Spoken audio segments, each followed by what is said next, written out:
গঠিত হয়ে গেছে নতুন মন্ত্রিসভা। আর তারপর থেকে গতকাল নরেন্দ্র মোদী এবং আজ একে একে অন্য মন্ত্রীরাও তারা নিজেদের দফতরে চলে এসেছেন।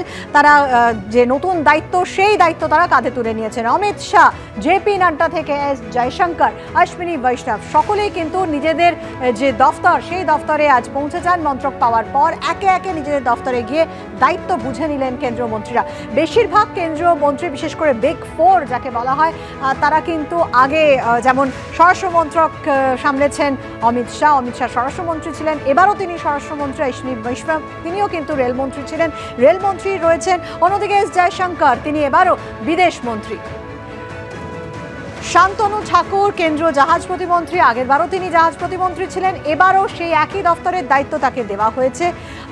অন্যদিকে যেরকম আপনারা জানেন যে নতুন করে সুকান্ত মজুমদার তিনি এবার মন্ত্রী হয়েছেন, প্রতিমন্ত্রী হয়েছেন, কিন্তু দুটি গুরুত্বপূর্ণ দফতর তার দায়িত্বে এসেছে, শিক্ষামন্ত্রক এবং অন্যদিকে উত্তর পূর্বাঞ্চলের যে উন্নয়ন মন্ত্রী।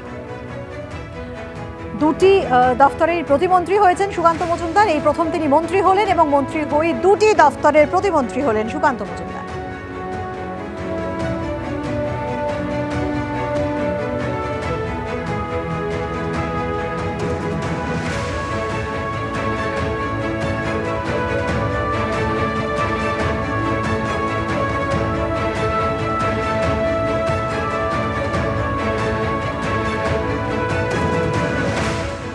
যেমনটা বলছিলাম যে বিগ ফোর নরেন্দ্র মোদী তিনি কিন্তু বিজেপির কাছেই রেখেছেন, বিজেপির হাতেই সিংহভাগ গুরুত্বপূর্ণ মন্ত্রক রয়েছে।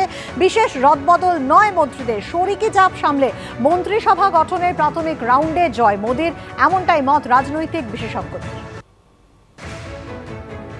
যারা তাবড় দায়িত্বে রয়েছিলেন এতদিন ধরে, ধরুন পররাষ্ট্র মন্ত্রক বা প্রতিরক্ষা মন্ত্রক বা যারা কমার্স দেখছিলেন নির্মলা সীতারামনজি, তারা যে যার জায়গায়, এবং গৃহ মন্ত্রক বিশেষ করে অমিত শাহজি, তারা যে যার জায়গাতে চলে এলো।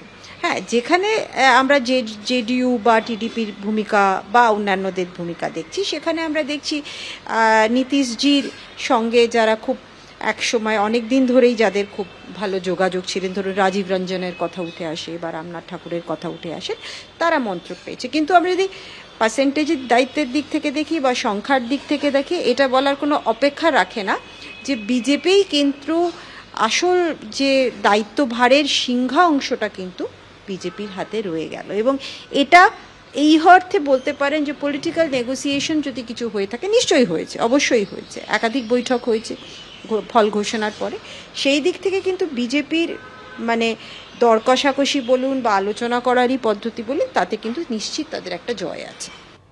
দেখো 3.0তেও আমি বলবো যে একই রকম পরিস্থিতি কিন্তু আমরা মন্ত্রিসভায় দেখতে পাচ্ছি, অর্থাৎ পুরনো মুখগুলোর উপরই মন্ত্রী ভরসা রাখলেন। এবং যেটা বলা হচ্ছিল যে লোকসভা নির্বাচনের ফলাফল 240-এ আসার পরে যে এবার মোদীকে অনেক কম্প্রোমাইজ করতে হবে, এমনকি শরিকদের নিয়ে কম্প্রোমাইজ করতে হবে, একাধিক পদ শরিকদের দিতে হবে। কিন্তু বাস্তবে যেটা দেখা গেল যে না, শরিকদেরকে কিন্তু কার্যত তিনি একমাত্র অসামরিক পরিবহন দপ্তর ছাড়া বা কার্যত বলা যায় কোনো দপ্তরই ছাড়তে হয়নি। ফিনান্সের মতন দপ্তর নিজেদের কাছে রেখেছে, স্বরাষ্ট্র মতন দপ্তর নিজেদের কাছে রেখেছে, ডিফেন্সের মতন দপ্তর তাদের কাছে রেখেছে, হোম ডিপার্টমেন্ট তাদের কাছে রেখেছে, পঞ্চায়েত দপ্তর রেখেছে, সব মিলে রুরাল ডেভেলপমেন্টের দপ্তর রেখেছে। পঞ্চায়েত দপ্তরটা কেবলমাত্র বাইরে তারা দিয়েছে, গতবারও তাই মানে ছিল, নিজেদের হাতে ছিল এটা। কিন্তু যদি ওভারঅল আমরা লক্ষ্য করি তাহলে একটা সরকার চালানোর যে ইঞ্জিন যেটাকে বলে, যে মূল স্তম্ভ যে দপ্তরগুলো, সেই দপ্তরগুলো প্রত্যেকটা নিজের কাছে রেখেছে।